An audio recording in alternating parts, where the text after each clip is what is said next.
All right, so this is 10X.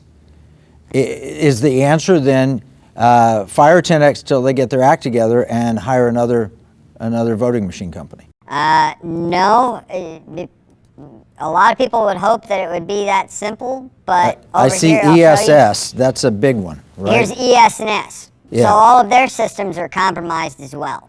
And they all communicate into the same system. You're looking at Clarity, Central Point. A lot of these systems are all centralized, and their source code, when we're reading their source code to their programs, basically all they did was they took Smartmatic out of Europe and they transferred their programming into different languages, and they're using the same flaws that have been there since the 80s. So let me ask this question. All right, you're a white hat hacker, you work for the good guys and all that. What can a black hat hacker do with this?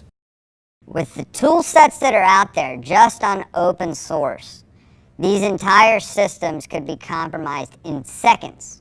Not in minutes, not in days, in seconds. Because, just for example, what you're seeing on the screen, where it shows the port numbers to be able to go in.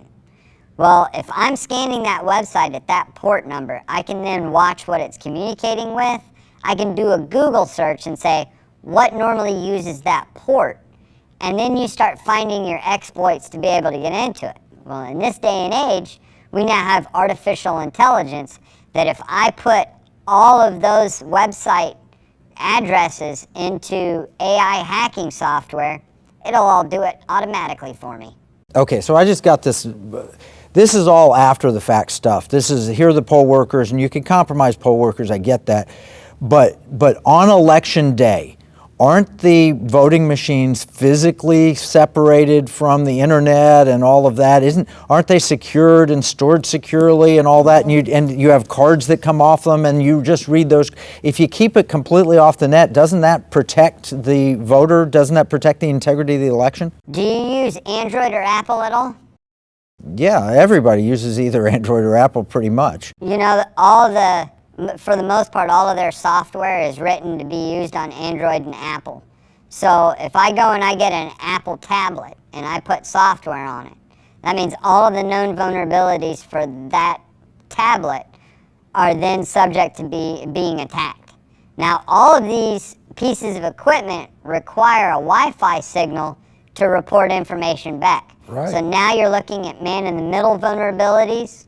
They're just by looking at the various steps for the information going back, there are about 8 to 10 vectors that information can be manipulated in real time on election night. Okay, so I hear you, and I hear what you're saying, and I understand you got this.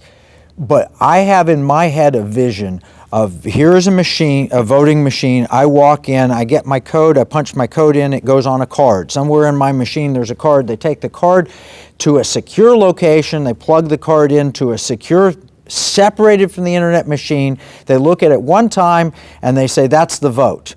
Now later they might be able to manipulate it, but I'm still not guessing. Are you really telling me that when I vote it could be changed there?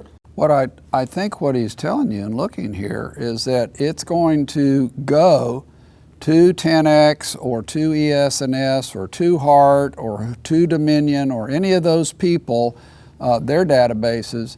Those can be exploited, the votes can be changed, they can be then re-uploaded, the history can even be changed and sent back to whatever is the county central voting. And in fact, you would probably see that in the logs, which we've discussed previously, we have seen on the logs. That's exactly what we're seeing. We're seeing this in real time happening on the logs. So this is, in your mind, Russ, this figures out what happened, which you exposed to us before? This explains it?